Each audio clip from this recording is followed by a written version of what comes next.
Assalamualaikum warahmatullahi wabarakatuh. Selamat pagi anak-anak. Bagaimana nih kabarnya hari ini? Mudah-mudahan selalu sehat ya. Hari ini kita akan belajar mengenai bab 4 bencana alam banjir, kelas 2, kegiatan kemanusiaan korban banjir. Nah, sebelum kita memulai pembelajaran, alangkah baiknya kita berdoa terlebih dahulu. Berdoa dipersilakan. Selesai, dilanjut untuk mempersiapkan alat tulis dan bukunya. Bencana alam banjir. Minggu kemarin kita sudah membahas mengenai mengenal bencana alam dan mengenal bencana banjir. Nah, sekarang kita akan membahas mengenai kegiatan kemanusiaan korban banjir. Doni tinggal di perumahan daerah pinggiran Jakarta. Awalnya daerahnya tidak terlalu ramai. Daerahnya termasuk dataran tinggi.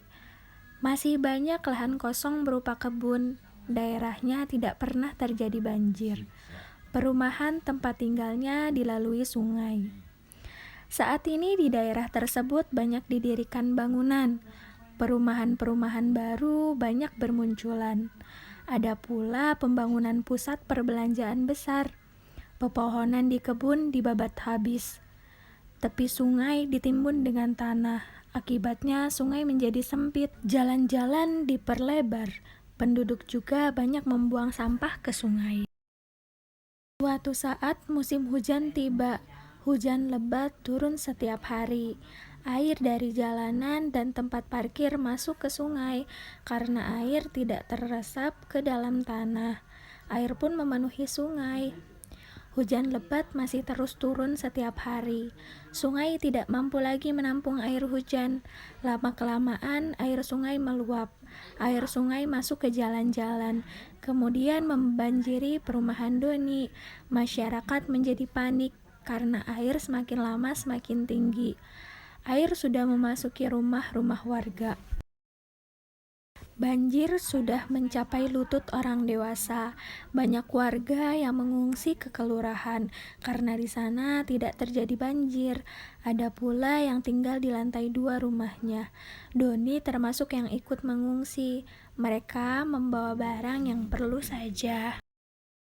Warga bergotong royong membuat rakit, gunanya untuk mempermudah pengungsian. Rakit digunakan untuk mengangkut anak-anak dan lansia. Barang-barang juga diangkut dengan rakit. Semua warga saling tolong-menolong karena semuanya mengalami nasib yang sama. Di kecamatan, para relawan sibuk membantu. Mereka mendirikan tenda darurat. Mereka membagikan selimut, makanan, dan minuman. Dengan ikhlas mereka membantu warga tanpa meminta imbalan maupun upah. Bantuan yang diberikan berasal dari para dermawan. Kelurahan juga membuat posko bantuan. Banyak warga lain memberikan sumbangan. Ada yang menyumbang pakaian dan uang, ada pula yang menyumbang makanan dan minuman. Warga yang mengungsi menjadi terbantu. Mereka beberapa hari berada di pengungsian. Banyak warga yang mengalami gangguan kesehatan, misalnya diare, demam, flu, dan gatal-gatal. Petugas kesehatan sibuk mengobati warga. Mereka memberi pengobatan gratis.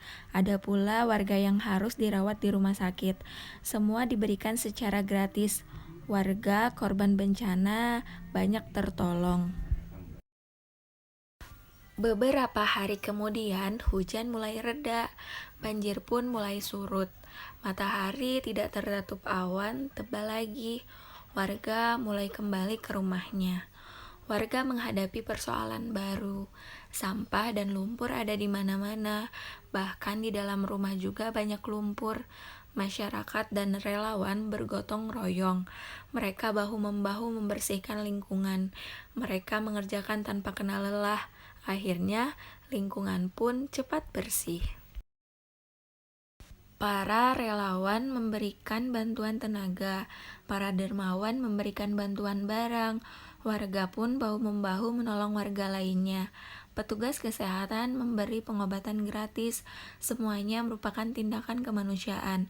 Setiap manusia harus saling tolong-menolong, apalagi dalam menangani bencana alam. Sikap ini haruslah kalian contoh, terutama ada teman yang terkena musibah.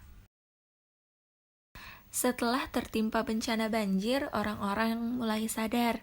Mereka menyadari pentingnya menjaga lingkungan. Sampah-sampah tidak lagi dibuang ke sungai, tempat penampungan sampai akhir dibuang. Warga menjadi rutin membersihkan saluran air. Sungai pun diperlebar dan dijaga kebersihannya. Lahan-lahan kosong ditanami pepohonan.